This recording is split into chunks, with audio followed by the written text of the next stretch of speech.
Hey everyone, it's Mystic with the Gunpla Network, and today we're going to be reviewing the high-grade Gundam Astraea from Gundam 00. If you're interested in this kit, you can find it over at Canadian Gundam. They have flat rate shipping to the US and Canada and an option of a private warehouse. Don't forget to use your code Gunpla Network to save 10% off your entire order. So this kit did come out in 2010, so I was expecting it to show its age quite a bit. But I think it actually came out really good. But before I get too much into articulation and the other stuff, let's throw it next to some freedoms. Here we have it next to our cute little SD Freedom. He actually stands a tiny bit taller than our high-grade Freedom. And finally, here it is next to our Master Grade Freedom. So how did all the lack of pieces and joints end up working out? His head's got a little bit of wiggle room. A little bit of up and down. These little things move a little bit. This piece actually moves with his shoulder. It is connected to a little ball in the back, just like the Exia Dark Matter, but I had less problems with this one, even though it looked identical to me. Shoulder's got a decent amount of motion. Back and forth. Got a bicep rotation. And the elbow bend kinda isn't the best, but it's workable. Hand is on a ball joint. The shoulder is not on a PC part, so it makes this interesting noise. Don't know if you could hear that, but it's very squeaky. Torso's on this peg so it can kind of spin around, doesn't really move side to side. The back skirt is completely fixed in place, it doesn't move. Front skirt, however, can totally flip up. The hips are on a bar, so you do get a really wide range of motion. But honestly, it feels kind of jiggly. You got a really decent kick forward. Back skirt does completely stop the leg going back. And because of the peg, you can't move it out to get around that very well. The knee bend, though, is amazing. It's basically one of my favorite types of knee joints on a high grade. This is on a little clip, so it can flip up and down. Foot is on a ball joint, so it has a lot of motion, only getting stopped by that back foot guard. And he does have a little bit of a forward and back crunch, but not really anything side to side. Now let's take a look at the stickers. There wasn't really that much on the kit, which I love. We've got a green sticker up in his head up here. And then we have its standard eye sticker, also in green. We have 4 of these little gray stickers with some black stripes on the fronts and backs of his shoulders. There's a couple light lilac kind of stickers, just little detail squares. We have 2 on the backs of his forearms. Then we have a black sticker in here underneath the clear plastic. Another one of those lilac stickers with a stripe.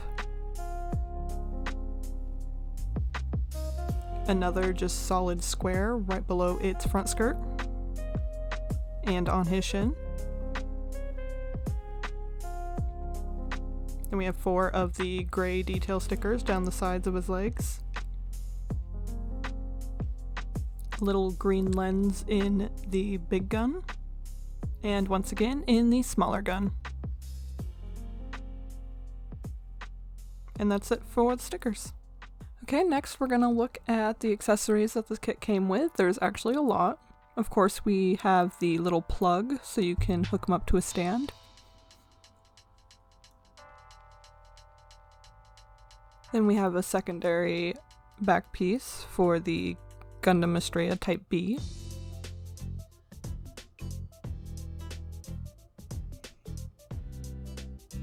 So you have the option to switch out the GN drives on the back if you want. Next we have its GN shield. which has a little clipping piece in the back here. So you can just clip it right into the little notch in its arm, and it spins pretty freely. Now if you take these off, these are not just cool little details, these are the handles for the beam sabers. So we got 2 of them. Came with 3 hands, so we have 2 closed fists and then we have 1 open hand.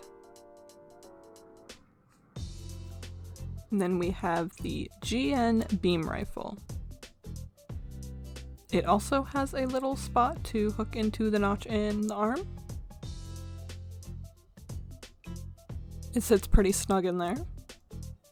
Now if you take off this little circle on the side of his leg, you can actually clip the rifle right in there.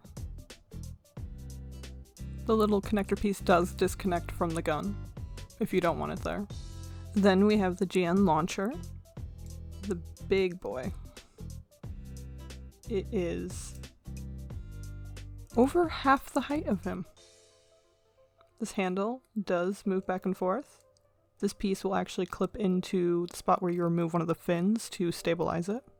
And last we have the Proto-GN sword. I really like this sword, it's actually really cool. It actually flips out.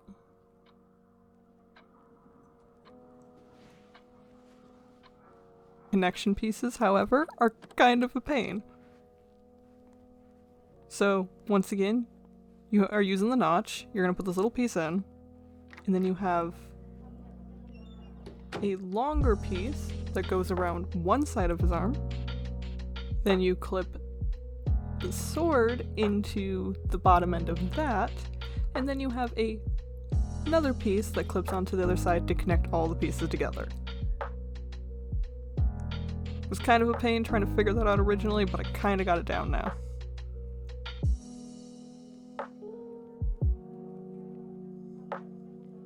And when it's all said and done, it actually looks really nice. I like it. And it's very secure. The leftover bits, there's so many that I don't even want to call it leftover bits. I want to call them extra accessories. Look at all these. We've got whole extra weapons. This is a almost entire shield. Overall, this kit ended up really surprising me. The articulation's really good. They gave us so many places for panel lining. It's absolutely amazing. This kit is absolutely going to need panel lining. The fact that it is just almost completely a white kit, it needs some sort of dimension. I absolutely love how many accessories it actually ended up coming with. I'm still not the biggest fan of that weird shoulder ball joint thing. The same one that was on the Acustica Dark Matter. I'm not the biggest fan of those.